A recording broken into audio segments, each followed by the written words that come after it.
ఇప్పుడున్న present YCP government మీద మీ opinion ఏంటి? ఈ యొక్క అభివృద్ధి, అరాచక, అవినీతి పరిపాలనను అంతమొందించేందుకు ఇవాళ రాష్ట్ర వ్యాప్తంగా ప్రజలందరూ సిద్ధంగా ఉన్నారు.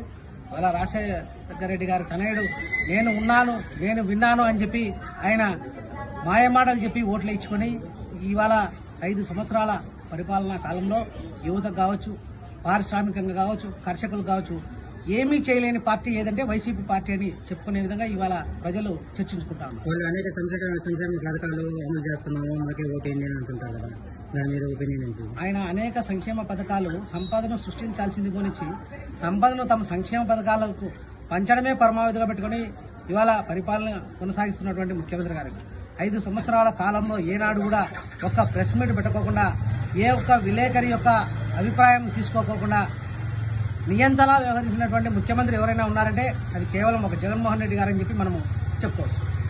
ఇక్కడ ఉమ్మడి కూటమి అభ్యర్థిగా ఎన్డీఏ అలయన్స్ తో బొజ్జా రోషన్ గారు పోటీ చేస్తున్నారు.